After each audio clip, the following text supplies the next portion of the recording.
Hello and welcome back to the Chapter 416 podcast, where we take a little bit of strategy, a little bit of fun, sprinkle them together, and try to make an engaging and fun story time with Pajama Pants, which is my name, and that is Brad Chester. This guy. What's up, Brad? It's awesome to have you back on. I know you've been dying again, so it's great. Here's the thing. I have one white blood cell, but it like goes around my body. No, it's like Rambo, but it can't be everywhere at the same time because it's always sneaking up on viruses, slicing them down. But there's only one of them, so he can't be everywhere. Your white blood cell is Sly Marbo. Exactly. Card effects in a can, baby. He's rocking it out. However, Sly Marbo is one white blood cell in billions and trillions of cells, and he takes a while to get to things, and I've been pretty sick. I just loved since we have a podcast, obviously we record these, and I call Brad on our usual recording day, and I'm like, hey, we going? And Brad's just like, I am dying. Now, my actual quote to you was, if I was on fire right now, I wouldn't feel any worse than I do right now. Well, I'm glad you feel better, man, because I am super, super excited for what's going on in 40K. And I haven't been excited in a long time. You know, my melancholy attitude over most things, especially Eldar, and having to be forced to play them at Adepticon. But Chaos is getting a resurgence, and I like it. I've been looking at the leaks. I've been looking at the new books. I think there are all three of them that have been released. I haven't seen anything for Thousand Sons at all. However, Emperor's Children, not only is it super good, but it makes the CSM better, and it's just really easy. It's really fun to play, and it's really strong. From what we've seen about Corn, some people are bitching about stuff. I don't know why. It has so many viable alternatives. Also, the biggest thing about World Eaters right so far has been the fact that it just gives you alternative ways to play World Eaters as opposed to the same thing you've been jamming. And then we saw a lot of Nurgle on Reddit puts everything out, but like also Auspex Tactics, I don't know how that dude just gets stuff and makes like long form videos. PowerPoints for the win, baby. Yeah. And it's also a lot of stuff on the Warhammer community where they're talking about the different things, and there's a couple of the different detachments and stuff. I think that both of these look like they're going to have a lot of cool ways. Let's talk about them. I want to break it down like this. So let's start off with, I was already excited on Shadow Legion. So I kind of want to talk about that. I know that's old news, but let me start there, and let's paint a picture for Emperor's Children after that. Nope. We can talk about Shadow Legion. We will. Because 2 days ago they let them in. So let's talk about them second. I think what we need to do is, I want to come to Chaos Beast at the end. Here's why. Let me explain why. Because I want to talk about each codex. I'm too excited. You can't stop me. Emperor's Children. Well, I think the big reveal is how it's kind of interesting that GW is going out of their way with both of, like, for example, I know for the World Eaters book specifically, they have gone significantly into the weeds to make sure that the keywords are not overlapping. They're doing the same thing with, Emperor's Children, and they're doing the same thing with the Death Guard Codex. But now when it comes back to bringing these units back into the CSM Codex, there are some cool combos. It's easy, but you're only getting the four four icons, so it's easy. Come on, Shadow Legion, then CSM, then the books. Come on, can't have my excitement reined in. I need to be free. I was already excited. I was already excited about Shadow Legion. I thought it was such a breath of fresh air of a detachment. I've been planning to bring Shadow Legion to your tournament in June 6th, 7th, and 8th. In Southfield, Michigan, right outside of Detroit. We are going to have a fantastic tournament. Look it up on BCP. It is the 40K Lorecast Major hosted by Brad Chester and Mr. Brian Horton. There you go. So I was planning on bringing a Shadow Legion to that. I've been considering a lot of different variations, and I think I have like over 10 lists now. Some with Be'lakor, some without Be'lakor, some with 54 Nurglings and 18 Plague Drones, some without 54 Nurglings and 18 Plague Drones. Depends on how much fun you want to have. You're going to play, be honest. I'm good. I think I'm going to shift now, but I've been very excited. So Shadow Legion, I think, is a cool way where they brought back the old Demons book where you got to play a flavor of everything. Because I could see you taking Seekers in Shadow Legion. I can see you taking Screamers. I could see you taking Fleshhounds. I could even see like the combo between like Bloodletters and Demonettes being on the same board, if they just tag a unit that Nurglings are tying up and that unit wants to leave combat, you're forcing Battle Shock. You're forcing Battle Shock, not only Battle Shock, but you're also forcing an escape test on 1s, 2s, and 3s if they fail. Like things get crazy. There's some crazy combos. I'm going to give you my 2 cents on this before you continue on. And this is not even mechanically. This is lore wise. I got to see my whole face when I'm doing this. I like it when Be'lakor gets all the demons or Abaddon gets all the marks. Undivided armies. That's fine. I hate with a passion of 1,000 suns when you don't have a reason for the different marked demons to be together. They hate each other. They fight against each other constantly. They will turn in the middle of battles. Old school, this is old man Brad saying old rules. Your demons together, they would fight each other. They got too close on the table in the old versions. Not my demons. My demons would RRR. Like the Demonette would have 2 assault rifles while being piggyback rided by the Bloodletter, like through the battle, like straight up. Like I like that with Be'lakor. Be'lakor is like the original champion of chaos that failed, and then like Archaon for the fantasy players was the the one that actually got out. He also Archaon for Age of Sigmar is like still one of my favorite models of all time. I'm just saying because awesome. Be'lakor was the first demon prince. So with that being said, he's the centerpiece. He's a great, holy shit, great model. Looking model. And also the thing is you can bring demon armies like that with him be giving lone op, 18-inch lone op to anyone that's within 6 inches of him. Also in Shadow Legion, everybody gets the Shadow Legion keyword that you take. Anything that you can take, the CSM parts, the demon parts, all get Shadow Legion. Yeah. And all of his stuff works on that, which is, I think, is a huge deal because you just know you're not going to get blasted off the board by some of these armies right now. Yeah. They have to come and get within real range. And you've got some play on that. I think Shadow Legion's got a lot of play. It's just like a lot of armies right now in 40K. It has its counters. I think that World Eaters is probably a bad match for them, but they've got a ton of Death Guard. Death Guard's a very bad match, I think. So well, they just got so much juice. Uppy Downy Bloodthirster, demons. Yeah, but it's got some play. Like it lets you play like a style of demons that I think was a really effective way to play demons with lots of fast moving different things. Yeah, it gets you excited. Well, you can also bring Monster Mash like you were bringing before. So you have 2 options. You can bring, well, you actually have more than 2 options. Not like the old day Monster Mash. Well, that's a different There was a time where like 6 Demon Princes was an army, like 6 Demon Princes with wings and like Fate Weaver. That was a real thing. That's a real different thing. Marks. But I think that army's like something to be said. Like the fact that the Bloodthirster might be the most problematic for people to play against model in the game, because you have to come up with and the thing is people started to understand it. So what the Bloodthirster could do in Shadow Legion was he gets an enhancement that says if he anyone can do this, by the way. It's not just the Bloodthirster. Yeah, but I mean, if you're looking for someone to kill something and make sure it's dead, that dude is probably the guy that's doing it. Well, not always, right? Because you could give it to a character in a unit, and if you're playing against like Custodes or anything with a 4+ invo, the Bloodthirster can get a little swingy. Yeah, but that's the thing is like he's versus most stuff. The other thing is people started to really realize that, hey, I can just heroic something else in that has some invulns, and if there's even one guy left, you're just kind of standing there in front of the opponent's army. I take back some of the stuff I said. My bad. Yeah. As long as the Bloodthirster kills something and isn't engaged, he can leave at the end of the fight phase. But you can give it to anyone. So you could do the same thing with like a Dark Communion and a unit of ACDC and stuff like that. Yeah, ACDC. You could give it to a Jugger Lord with a unit of like a Lord. There's multiple things you could put it on. There's multiple things you can put it on. Yeah. Blood Crushers, he extends the board. He's very fast. You know what I mean? He's easy to wrap it in grass. Well, I mean, let's talk about some of the things. I think they did such a great job.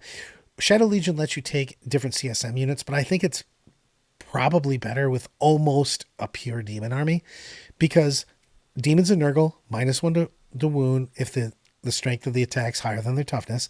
Corn demons straight up advance and charge all the time. Really good. You've got the -1 hit on Tzeentch, but I think that with Flamers. Corn and Nurgle are just so strong in those. Yeah. It's just, even the dumb shit, Nurglings. I mean, Beasts of Nurgle become like so annoying. Yeah, you for could the literally points. fit. You could fit like I think it's possible to fit like max Nurglings, max Plague Drones, 2 Great Unclean Ones, and some Beasts of Nurgle, I like mean, that's all just in an one annoying list. army to kill. You know And what I it's mean? just like, okay, this is gonna be tough. And then your drones are like shooting things, and the Nurglings are getting to re-roll wounds on them and stuff like. It's just weird. It's a weird army. It's a lot of wounds. I don't think some armies might go to a tournament and you can't even kill that many things. And that's a big thing for people that are watching. If you're checking this out, you have to bring an army that can deal with 3 types of foes. Big shit, basically high toughness, knights, vehicles, things of that nature. You've seen a lot of vehicle spam armies where they're just doing Vindicators and Ballistic Dreadnoughts and stuff. And then Horde, just having enough shots to deal with a million wounds or a million models or a combination of both. And then you also have to have some AP in your army, because if somebody puts only AP2, you play an army of Terminators, Grey Knights, whatever. If they've all got 2-up saves and you're bringing AP1 to the party, and we talked about how Even AP2 cover saves are everywhere. yeah, I was just say it covers everywhere on that. So I think that that's a big deal on that. Like when you're looking at making an army, no matter which one of these armies you're taking, you have to have some ways to deal with that, because it's the worst feeling is going to play games, tournament, wherever you go, and feeling like you don't have a play against a certain army. I'd rather just be okay against everything and be able to use player skill to solve my problems than just going, I crush this, but if I play this, I can't win. You know what I mean? Yeah. Yeah. And that doesn't necessarily always mean that you have to bring a Swiss Army knife. You could also just think about screening, think about zoning out, think about OC. Like, it doesn't matter how great you have to have the tools, your opponent is. Yeah. You have the tools, but you don't necessarily have to kill the other thing, right? If you know that you could take the objective from them with OC counts, if you know that you can screen 100%. off and think about those kind of things. That's like a lot of armies are going to win games like that sometimes, more so than I'm just going to blow you off the table because I have the firepower. It's hard to have the firepower for everything. But let's go into CSM. Oh, I'm so excited about this. So just the other day, GW dropped the fact that, because CSM only can ally in troops before, battle line. And they changed that. Now CSM can ally in Noise Marines, I can't think of anybody. Nosebleed, Rubric Marines, Zerkers, and Like Marines. Plague Marines in any of the armies. And that's a huge deal. For instance, you put Noise Marines in Rhinos, I don't know, in your Renegade Raiders, and you pop them out, and they shoot something on an objective, and all of a sudden they're getting extra AP, they're getting full rerolls to hit and wound, and they're better than they are in Emperor's Children. Dark Packs. Oh, yeah, Dark Packs. How the hell did I forget that? Dark Packs, sustained or lethal, both if you got a Hellbrute around. But, like, it really, really juices up that power level. But I like that, like, those guys roam around. All of those, go in packs, because the Chaos Legions semi broke up. I mean, you could argue a couple of them are still together. But, like, for the most part, it's the force of will of the Chaos Lords that are bringing people in, you know what I mean? So when you have these type of undivided armies, they're really, really cool. So I like him in there, that you can look at some real combos. CSM went it stonks right now. Their power level went so high. It's a big deal though, man. I think some of the combinations that you can do with the detachments in CSM mixed with Dark Packs, mixed with the new rules for some of those units is gross. I do have, like, especially Noise Marines, like, that is great. Huge. Like, really strong. They're probably going to do something with that, but I mean, if you got those right now, and a lot of people have had Noise Marines for a hot minute, you know what I mean? Yeah. Put those in your CSM army. You know what I mean? It's a very simple army to build. You can really smash out tons of shooting. What would you take? I mean, obviously 3 squads of Noise Marines and Rhinos, or are you thinking like... I would take 3 Rhinos, 3 Noise Marines, 3 Legionnaires, because I want some OC and everything. Plus they've got special weapons. Plus they hit kind of hard, to be honest with you. I would do 3. You also love trash. I do. Unit of Cultists for sure. That's my trash of the day. You're basically 10 to 15 of dealer's choice, either chosen or possessed. I like chosen. You throw a lord in there, go in and, kill something that's coming at you too fast. You've got a little bit of trash, like 2 units of Raptors and 3 Predators. Just throw those on the board, man. You've got mad shots. You get that extra AP. You get those rerolls. You can just delete stuff, and then you can put 2 units apiece in the rhinos, and you're just popping out and coming back in. Deleting flanks. It's just a very rewarding style of play to really be a great general. Because I love the ideas when you play super well and you get rewarded. You delete everything on one side, nothing's able to come back at you. You've screened out, and or you've got something in handy hand, over there, and then everybody kind of reloads back into rhinos, and you do it all again. You know what I mean? You get rewarded for great play and great spacing, and I just enjoy that. I don't like to be able to just stand there and derp. I love to delete things, move on, play. Stand there and derp. So you're not playing the 54 Nurglings and 18 Plague Drone. Absolutely not. You're not a fan of that one. You're like, no, thank you. I'm not into that kind of stuff. I mean, I'm an Eldar player at heart, so like I want super fast. I want high risk, high reward plays. Tell the audience what I said about the text when we were talking about like the fact that you make every army list the same. That is true. Alan said I make every single list Eldar. All of them. Doesn't matter what army. Doesn't matter what army plays. Which is actually why you've been successful with orcs, because I would argue that orcs since 8th have been an Eldar army. Yeah. For a while they were a better Eldar army, to be honest. Yeah, for a while they were better. Like when you went to Nova and lost against Ganyo in a game that had it's not possible, but you did it, which is amazing. It just goes to show how Brad can achieve the impossible. Dare to dream. That army at that time was a better Eldar army than Eldar was. Also, maybe ever, to be honest. Thank you, terrible Chicago customs, because we would have never had enough time to come up with that army if we weren't stuck in customs coming back from Europe for 2.5 forever. It was so long. I don't know, forever. The longest lines ever. Yeah. And we already got our faces scanned and everything. Whatever. Airports suck.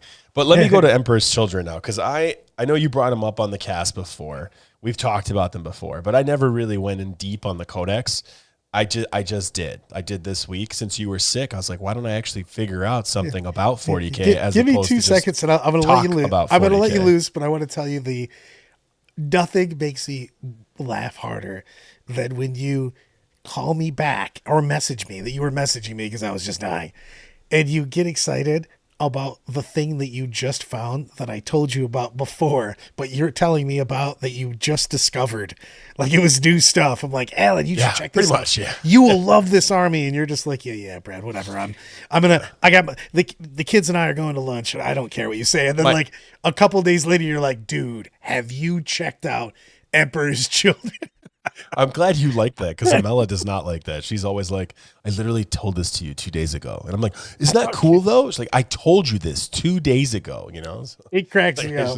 You're just like, dude, check this out. I'm like, tell me more about this. Well, I love them. I think Emperor's Children are a very fun army. I don't think they're anywhere near the top of the Codex power level, so I don't think they're going to get nerfed. So I think, number one, I think they're good. I mean, making a Shadow Legion army, what'd you say? You say they're going to get nerfed? I think the Emperor's Children are really, really good. I think they're really, really good. But I don't think they're like super oppressive is what I'm trying to say. It's funny because there's no way fade to the darkness, Alan, but there's no way fade to the darkness. I got to get my chi together in the future, right? Because the same people that see the leaks and go, man. So for instance, my Blastmaster went from 36 to 18, 48 to 18 inches. It's trash. Noise Marines are awful. This is stupid. Great. The same people are, these are broken. They shouldn't be able to be played. You're like, you saw the same thing. And you've now went from this is unplayable to this has to be nerfed. So shut up. Yeah, no, I think they're an A-, B+ army, but in a good general's hand. Someone who's patient with that army is very strong, because they have the Infractors and the Tormentors. I forgot which one's which, but one's Scouts, one Infiltrates. One's close combat-y with Precision. Tormentors infiltrate? Okay. All their weapons. It's so crazy. Yeah. All their weapons are Precision, and they're all close combat-y. And then the other unit is like, a regular, what we would consider a tactical squad back in the day, the melter gun, plasma gun, all that kind of stuff. And shooty. They both have unique abilities and rules, like where you can get CP back, I think, if they kill something. Dude. But they're just good. They're just good. They're just very good in an army that moves, runs, and charges. So excited. can get on board, can just take board presence. Talk about the princes. Princes are finally back. Princes are definitely back. Like the Demon Prince in the army is amazing. Charging, doing mortals is just really, really good for the army. But the Lord is good too. The Lord is good too. You can attach the Lord to a unit of like Tormentors, Infiltrate, and Scout. So like you could just get right up and you could threaten people's face right away. Coconuts is crazy. The Exalteds are crazy. The Lord Exalteds are crazy. I think their character Lucius. Jesus. He's so good. Okay. But I think you run him alone. I was just about to say that. You just run him like YOLO solo. I think you YOLO him. He's lone op. I think you hide him behind a unit of Tormentors or the what they call Infractor guys. Either Tormentors or Infractors. You just kind of like keep him back there. Maybe a Demon Prince isn't too far away from him either. And then obviously you got 3 Rhinos with 3 squads of Noise Marines because that's obvious. And you have the Noise Marine character in one of them. You also can get out their stuff with them because the Rhinos are holding 12. So you could. But man, like Lucius behind a wall with fights first, just standing there like behind a wall and objective. Well, yeah. What exactly? What do you like? Go ahead. Better have fights first and charge. Otherwise, it doesn't matter because the defender still fights first. Wait, fights first and charge? The defender still fights first? I thought fights first and fights first. No, there isn't levels anymore. It's just that's it. Defender has first activation. Oh my god! I didn't know that. Yeah, so he just takes his strength, AP 3/3 damage. What do 2 players with fights first do? They just like stand. It's just like I'm gonna look at you. No, I'm gonna look at you. If you charge, if you had fights first and I had fight first, and you charge me, I would fight first. Yeah, no, but I would never want to charge. I would also just chill. Well, I would do some weird stuff to make me activate. Here, I'm going to give 101 to how you can go around this. So what you do is you got Lucius standing there and your opponent goofs up. And Alan's like, there's nothing you could ever do to my Lucius, yo. And he accidentally puts a Rhino right next to Lucius. And I go, I'm charging. Nope, I don't even need to. I charge the Rhino and I make it so that not everybody can get there. And then everybody consolidates in when I activate. And then I get to fight. Pretty sneaky, sis. Connect 4. Okay. Got it. I'm giving words of wisdom. This is what happens when I'm alive for 800 years. So keep Lucius not only behind a wall, but nothing near him. That you can't. That's not going to be smash. I mean, I do want to play Flawless Blades, but I think they're probably too expensive. But they look cool as shit, man. I like them. I think a unit of 3 is fine. I don't think there's any problem with a unit of 3. Yeah, but do they have enough attacks as a unit of 3 though? I feel like you got to take a 6er on that. Well, it depends on what you're trying to do. It depends on what you're trying to do with them. I think if you're going up a flank and you're supporting a unit of like Infractors or something on a flank, holding that objective on the top left corner or bottom right corner, whichever corner you're talking about, I think they're solid. I think a 3-man unit's pretty solid there. If you're trying to take mid board and you're trying to support Lucius or support the DP and you're like a secondary screen to something else, then yeah, you need 6. So really, I think it depends on what you're trying to do with them. I'll give you that. It's just they're expensive. I think they hit hard. I also like the way they look. A lot of people don't like their heads. I think they look cool. I never even consider a model because I always know I'm going to change it. I was say you're never keeping that model. Even if I have the physical model, I'll still change it. I'll just make it something else. That's true. The army has a lot of infiltrate. The army has a lot of scout move. The army has a lot of advance and charge speed. The whole army has advance and charge, right? So the shooting is great. I think they're a very tricky army. They're an army that I think in the hands of a good general, you can definitely edge out your wins. I don't think they're going to be an army that's going to be blowing people off the table and the interaction is going to be low because they're just destroying everything. I don't think it's like that. I think it's more like that really like, give and take kind of game. Trading is going to be a big part of it. I think they're higher. One of the biggest things I think this army is going to be better than you think. So, okay. You're usually right. There's a lot of horde that's out there, and I don't know how well they're going to do with that. Like Crude Army, I actually sent to you is kind of an issue for a lot of armies right now. I love that. I want to play that army actually. That's an army I want to play. So it's the models those models will be tough to get like in time for the June event, but I would play it. You know what army I'm really excited for? Because we have to go to World Eaters next, so it doesn't matter what army you're excited for. That's what World Eaters, which by the way just went on pre-release yesterday. World Eaters really feels that it has a lot of options to play, and I know some people were like, I think they thought the old index was better, blah blah blah, but I think that no matter what, the power level stays same-ish or more, but you have so many different ways to play the Rhinos, the Demon Yeah. Detachment. Angron is no longer an auto take. You're not auto taking Angron. In fact, you're probably not taking Angron until he comes down a little bit more. You've got the 8-bound detachment. You know what I mean? The slaughter-bound detachment. So, but you've got like different ways. The index is still there.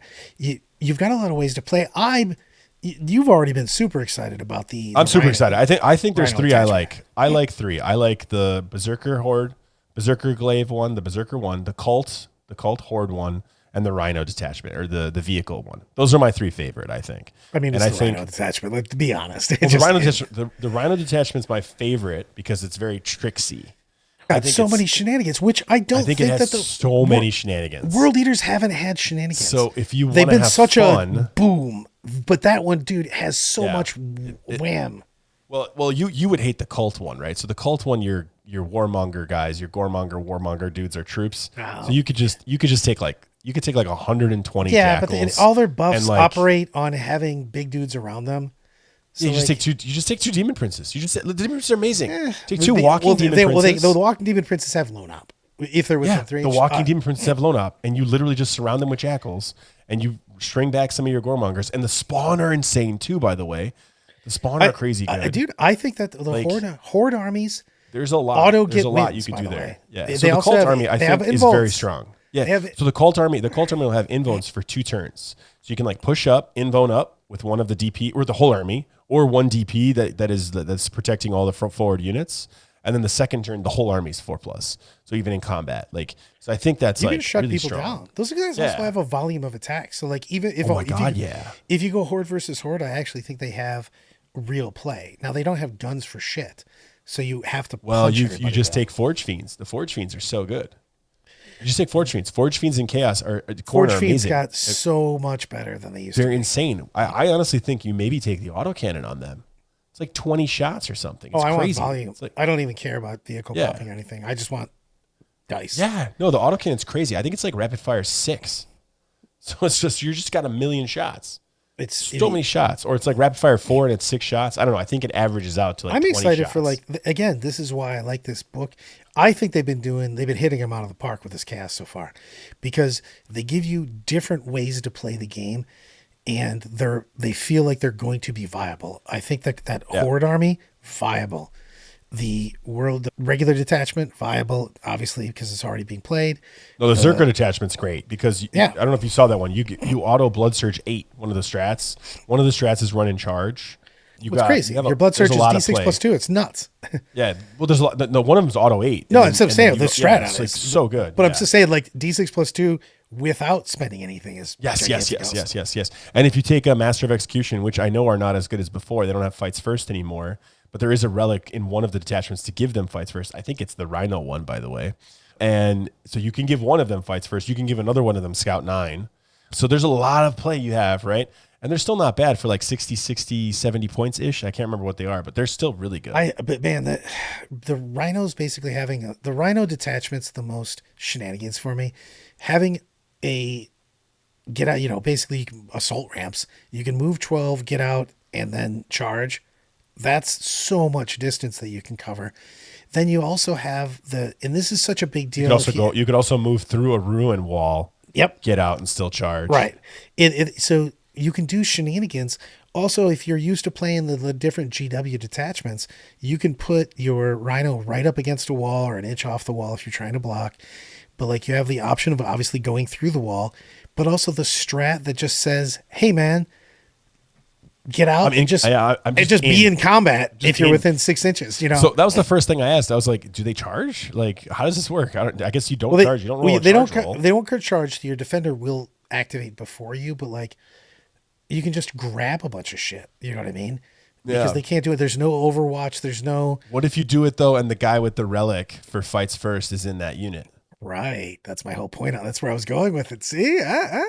But that's a huge deal in that, because you can start doing, they can't reactive move because you instantly are in engagement of them, and everybody's movement moves say that you have to be, somebody has to move within usually 9 of you, but you wouldn't be moving because the strat says that the Rhino can't have moved. So you just dump. You're just in. Well, the other thing is a big thing. You can't Overwatch that unit because they're engaged. Right. Well, that's the big And thing. then another unit will have the no Overwatch. Like Another the no Overwatch enchantment. Another shenanigans. Shenanigans. Making my old rules, baby.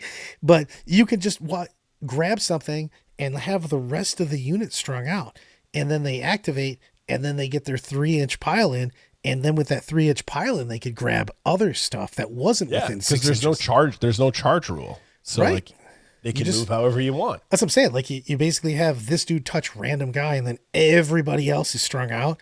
And then all of a sudden you're like, oh, it looks like you were actually 10 inches away from me. But since I got 6 inches out, 3-inch pile in. Oh, I'm now in engagement range. Looks like we're fighting. Sorry about your luck. Pink. I think the biggest thing that made me sad, and I guess GW really thought about this quite a bit, is you can't take 5-man unit of Zerkers. Because like 6 rhinos of 5-man units just sounds amazing. Just I gotta say, launching dudes everywhere. Like, it's just amazing. Like I would so do that. There would just be like, you just have so much redundancy at that point that it gets really efficient. 10-man units are fine. Another cool idea is you take a 20-man brick and you just attach the Jugger guy to it. And now the whole unit moves 10. The Jugger guy goes through walls. He just ignores them. If you get shot, you just pay a strat to auto blood surge 8. The unit's moving 10 and has a strat to run and charge. That is pretty gross. Well, also you could advance at that point in time. Can you blood surge after you advance? No, you can't blood surge after you advance. Okay. So but let's say you go first, right? You're clearly mid board right away. Like there's no question about it because you're moving 10 plus a run. And then if you get shot, you just 8 inches in any direction, like, you know, 8 inches towards the enemy. And then you're like even more up in their face and you're ready to, you can commit that whole unit pretty easily on a flank or down the middle, whatever you really want. You can also just like, you can make it so that unless somebody picks the entire unit up, you blood surge either obviously into somebody would be perfect, but like just back into terrain. Yeah. So you're just like, terrain. Yeah. Well, you just go, hey, I moved 10. You shot me. Sweet. I auto blood surge 8. You're like, so yeah, I'm totally up there. You know, like, yeah. And if you have a demon prince, you could do it for free. Because you can just make that unit do the thing, the aura thing. It's really cool. I mean, there's no more claw pod. I'd love a claw pod. Who wouldn't love a claw pod? With also no base, so you could just use the legs over everything. He needs a base, brother. That thing was the worst rules. Those are the best rules ever. Screw you. I hate you. It's like, probably easily one of my top 3 favorite models. I don't know. It's up there with the chair. You had to have like a 15-minute talk about, so your 4 legs are 12 inches apart. Can I walk through those? No. Well, technically, yes, but no, maybe. I don't know. Let's call into GW. And at the time, GW was unreachable. What? If you had wings, you could just fly over it, similar to an eagle. Like our Eagle Rare of the day. Brought to you by Buffalo Trace. It's a fantastic tenure. Highly recommend. Get yourself a bottle. Cheers. I love Eagle Rare. However, I still love that you tried to make go get a very rare whiskey. Oh yeah. And I told him all about that. I was like, Kramer's like, hey, I'm going to the liquor store. Whatever liquor you need, let me know. And I'm like, Old Pappy Van Winkle 23. And Kramer's like, realistic liquor that exists in the real world. He's like, all right, would you like a pot of gold also? What do you want me to do? I don't know. So let's go to Nurgle a little bit. Let's do this because we don't have finish off with Nurgle. Yeah. I agree. Let's go. Well, I think they did a good job on this. Affliction. It's amazing. The Affliction and Contagion is amazing. It's always amazing, but now like the benefits are just throughout the entire book. And I think that's the way everyone's going to be playing it. Well, they have different ways to play too. They have ranged, where you're assigning the afflictions on units with a distance. So if you're playing like PBCs and predators and shit like that, you're shooting downfield. That's a nice detachment. You've got the up close and personal. You've got the horde detachment with all the poxwalkers and stuff. And so far, what they've shown, they've of course got every single chaos book has its own demon detachment. So Thousand Sons, Nurgle, the Emperor's Children, World Eaters, they all have theirs. So they have that one also. And I like the fact that these are so thematic now. They're doing such a better job. Yeah, they're doing a much better job than Marines. Oh, Marines. We're doing a thing. Like laughably Look forward to the future. We're doing how your chapters should be or should look examples of armies that you should go. But they're doing such a better job with their detachments of flavor. Not only are they competitive, but they also play like the different styles that they have in those legions with the stories and stuff. You know what I mean? We've had such a rich IP history for 40K, and I felt like they did, like Marines just did not get their due, at least vanilla Marines. So I think that they're doing a great job on this. The Poxwar detachment, the Demon detachment. I love the Terminator. It's basically a Terminator detachment. It is, you can bang out with this. I actually am super afraid of seeing max Death Shroud Terminators and stuff showing up 6 inches away from you. Oh, that's not good. You know, max flamers everywhere with a bunch of guys. And you could just decide in some ways you could just decide to make things afflicted. Like you could pick units. Yep. So like there's a lot of like little tricksy things that you can do in the book in general. They've also given their, you can get Pheno Pains all over the place in certain detachments. They've got the 2 CP for the old Disgusting Resilience, which is a 5-up Pheno Pain. That's not. This Disgusting Resilience is -1 damage. So it is a huge deal because you've got 4 wound Death Shroud Terminators. So they're not just getting picked up. You make those guys -1 to wound. There's a ton of 3 damage out there in the meta. All of a sudden you're having to 2-shot a Terminator. That doesn't feel good, especially when you're shooting your big guns at it. They've got the option for a couple Revolting Regeneration. So like you can slap a 5-up Pheno Pain on people. I like the idea of Death Guard being that grind out, super gross, can't be killed army that just takes you so much time. Because one of the biggest things about Nurgle is, hey, even when you win, you still lose because you leave the battle. No, really, because you leave the battle. You're afflicted. Exactly, you're afflicted with disease. And Nurgle still won, kind of thing.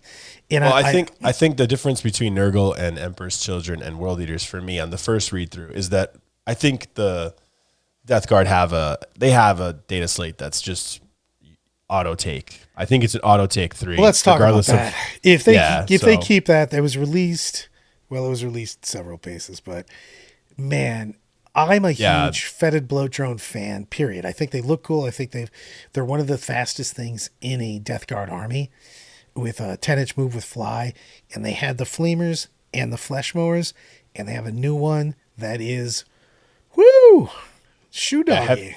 Heavy Blight Launcher with blast lethal hits, and you get D6 plus 2 hits at strength 10, AP2 3 damage, but it hits on 3s. And 36 inches. Yeah. And then it also, in the shooting phase, each time a model makes an attack that destroys an enemy unit before removing the last model. 5+? Yeah. You roll a D6, adding 1 to the result if the unit's already afflicted, and each enemy unit within 6 inches of the model is afflicted until the start of your next turn. So it's like not only a great gun with a great range, with a great BS, it's also creating more affliction. It's a good body. It's a good body. It's like 100 points. It is 100 points. It's 100 points. 10 wounds T9. But it's also like it's not a huge base with fly, so you can move it around. You know what I mean? I think that these are autos. I'm excited for some of the Nurgle stuff because I thought that they didn't have enough data sheets that were just super good to take. And with this, they're getting that. They're getting like really good, And then I don't know, Brad, were Plague Marines T6 in the previous version? Because they're T6 now. I don't remember them being T6, but I could be wrong. No, they just grind now. I think that they're doing a great job with this. I think that this might. Well, I mean, it's going to determine on points. You saw some, leak, but I didn't see. There are leaked points, and things did go up. A lot of things did go up. Too, they made their units are significantly better. Not all of them, but a lot of the units got significantly better, and they have more choices now. I thought that the last Death Guard Codex was kind of, you know what I mean? And I think that this one has way more flavor, and it has some bang. It's got some real teeth in it. So it just doesn't make you play like just a single way. I like the idea of I can play my World Eaters, Death Guard, my Emperor's Children, my whatever, and the goal, GW has always said that they want the goal to be there to be 3 different armies that are competitive in every book, and I think they're doing But really, I think they're hitting it out of the park. I think Mortarion though is the best Primarch so far. Oh, you're crazy. No, I think he is. I think he's the best Primarch so far. The amount of mortal wounds he can do, the army amplifier that he is. I think he also got damage 2 now on his sweep attack. On top of that, him being able to just dump mortals everywhere. You know, I'm gonna give my quick bitch. Why GW? Look at me. Look at me. Why GW? 6 inches? Really? 7 inches is the number of Nurgle. It's a 7-inch aura. No.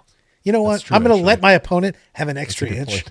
because this is bullshit. The number of Nurgle is 7. It should be their chosen Primarch. Come on, man. It's 7-inch aura. It always used to be a 7-inch aura. yeah, I don't know. I think he's really strong, The and thing I is think he works I think really you well can with the jam army. him. I do think you can jam him though, because you got to figure that that works on anybody, correct? Anybody that's afflicted, Yeah, or sorry, it's anybody. but afflicted's like on 2+. Yeah, and they suffer D3 mortal wounds, but Yeah. like that's a pretty big deal. That dude's got a big ass base. You know what I mean? You're gonna get like some serious juice, and it also doesn't say you have to see him or anything. You could just put him behind a wall. You know what I mean? And get some chip mortals on everybody and then jump in. He survives, you know, boom. Because does it happen at the end of the movement phase? At the end of the moon phase. That's Yeah, right. that's huge, Yeah. man.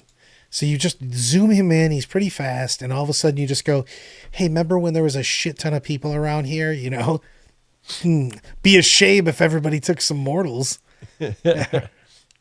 Yeah, no, I like him a lot. I like the book. I haven't made as many lists yet with Death Guard, so they're next on my list. I was working with World Eaters, Emperor's Children, and the Shadow Legion. But overall, I think it's really cool to see kind of a resurgence of all of the Chaos books and all of the Chaos. I mean, like we're gonna it. have.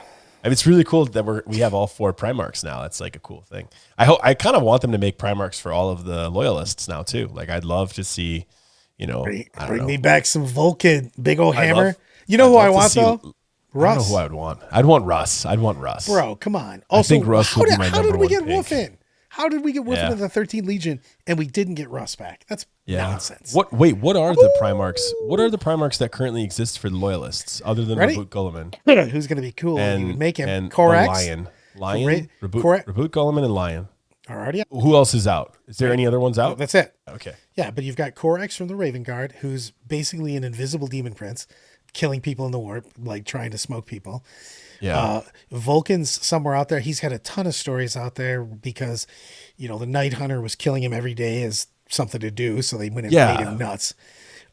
He's been in a couple different storylines between Vulcan Lives and the current one where Angron blew up the Coral Engine, Salamanders got jacked.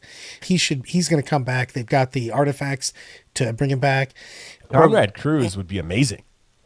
Well, Conrad Curze is a bad guy. No, Conrad Curze is the best guy. Well, Conrad, hold on. We But I want a Conrad. Now I want a Conrad Curze model. But also, by the way, because we're going to get yelled at, because I got yelled at in the thing, it's actually Conrad Curze, and I've been saying it wrong for 30 years. It's Conrad Curze. Yeah. So that's all. But so Tomato, in the tomato. loyalists, you've got Jagatai Khan is in the webway somewhere. So boring. You and John can jump on that. Genghis Khan on a motorcycle. Cool, My man. my least favorite Primarch, Rogel Dorn, is, I don't know. He's That like a guy's also tipo. boring. He's probably at a book. I feel like all the Imperial ones are boring. Like I mean, Sanguinius is cool. Space Jesus was awesome. He can't come back. Vulkan Vulcan would be was cool. awesome. Vulcan's a Vulkan would paladin. be cool. He's Yeah, one of the Vulkan only would be guys cool. that wasn't up to. He's a good guy. Honestly, Sanguinius and Vulcan would be like the 2 coolest. Who am I missing? I might Can't be bring missing. back. You've got tons of them though. You could 1,000% bring back Sanguinius. You're not bringing We- back Ferris Manus. He got his head cut off by Fulgrim. Oh yeah, that's true. Ferris Manus is definitely dead. Yeah. His best friend cut his head off. Alfarius would be a cool one. And, Alfarius' and his brother. Yeah, that would be cool. And his brother, by the way, who I've been referring as Megatron for almost 20 years now. What is his real name? Omeron or something like that? It's a Megan. Is it Omega? Omegon. Omegon, okay. It's Megatron. A lot of rumor in the fluff that like one of the two die and the other one kind of takes Yeah. Alfarius's role. They've also, that's because they got the I am Alfarius thing. That's why you can swap between HQs. You also have the cool thing of you never knew whether they were actually bad or they were actually good, or one of them was chaos and one of them wasn't. So I like that. And I don't want them to tell me the real thing. I like it to be in shadow. The lion model, doesn't the lion model remind you of the Targaryen guy from Game of Thrones? No, it's Lannister. It's Tywin. The Lannister. Tywin Lannister. Tywin Lannister. That's what it reminds me of. Yeah. By the way, I'm sorry, everyone. It straight up looks like Tywin Lannister. If you model your lion, who's a cool model, I would make him actually a Targaryen. Oh, if I painted the model. Also, I might actually do that. Oh, but guys, not a bad stop idea. putting the helmet on him. There's the best way to play him is 50-year-old triple divorced. That's insane. A lion that's who's putting the helmet on him? Dude, multiple people are, because he's got the winged helmet thing. If you have the helmet on your lion and you're watching this podcast, we do not want your views. Go watch another podcast. Dude, like middle-aged, midlife crisis lion is amazing. So cool. Yeah, it's the best part of that model. I mean, the 30K ones are really good. So they have all the 30K. There's like all of them for 30K. What am I missing? I feel like I'm missing a key loyalist one though. That's like really cool. It's really cool. I mean, I don't know. Are they most of them? I'm going to yell. Maybe Korax. I say Korax. He's invisible demon. Korax. Yeah, Korax would be pretty cool. You can make a cool Korax. I'm really excited to get the Russ back. Russ is the best one. Russ would be the best one for sure. But they have to make him big. They have to make him big. You know, he have to, because he breaks Magnus's back. Like he's straight up. Well, think about who you want a model though. I want a freaking Vulkan model. He's the biggest of the Primarchs. I want Vulkan, but I want his whole face to be like scorched. Oh, he's like obsidian black. His guys from his planet, like dude. Pure lava. But you got to think that Vulkan is about a head taller than everyone else. I mean, obviously the Demon Primarchs are not big now, but I'm saying out of the other guys, he's huge. Yeah, no, Vulkan is big. Yeah, you're right. So he died. Vulkan didn't die in Esteban 5 because there's a book that says Vulkan's back. Vulkan's a perpetual. He keeps coming back. That's true. Yeah, that's why Conrad was just killing him every day. Yeah. Conrad kept killing him. Like Vulkan took a nuke basically to the face and just came. Did you read the book where like Conrad is basically like legitimately like Dracula and Batman mixed into the same person? Like there's like a spaceship or something and he's in there just like tormenting them and like they never see him but they hear him. And then it's Alien. They take him. It's like Alien, straight up Alien. It's after and Bobby G shot him in his pod, and they. I always said that would make an amazing movie. That would be a second. Like that'd be it's so good. It's a great book. Yeah. He's also that's what Amazon needs super to look crazy. Into. Henry Cavill. They do flashbacks as the vampire. So in the beginning, maybe that's what Tom Cruise is. It's so maybe Tom Cruise is just running as Conrad Curze the whole time. Dude, the book is fantastic. It's such a good book. No, I did. I read that book. I know what you're talking about. It was a while ago though, but I read it. I remember reading that book. But I remember it being so creepy. Like you wouldn't think of a Primarch as someone who like behaves that way. Oh, there was another one too. Did you ever read this? It was a short story of a unit of Space Wolves that come to a spaceship that's run by Conrad Curze and the Night Lords.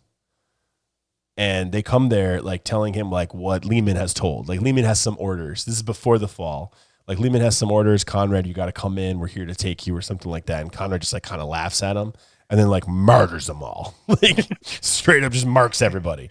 Like that's also a good story too. I forgot what that one was, but I remember reading it and I was like, man, this one's creepy. In his book, it's so good, The Night Hunter. Because they started off and he's made an effigy of the Emperor made out of people that are still alive and they're all like ripped up and jacked. I have to make a Conrad Curze. I have to make a Night Lord's army now. Oh, it's so nuts. This is a must do. He's so crazy. His books are really good. Some of the Chaos guys are so much more interesting, but I'd love to see because they're like troubled, you know? I like Reboot Gulliman is like the guy who has perfect attendance at high school. I don't want to fucking talk to that guy. Fuck that guy. You know, like I want to hang out with someone cool. Like, you know, Magnus, he's got daddy issues, try to be good, couldn't be good, used the warp, used the essence, got in trouble, right? Got slapped on the hand, was like, fuck it, I'm going to go to the dark side. You know, like that's a cool story. You know, there's some flair there. You know, these other guys are just like plain bread. It's like plain keto bread. Not even taste good. It's not even Wonder Bread. It's like paper bread. Oh. Lambda's bread.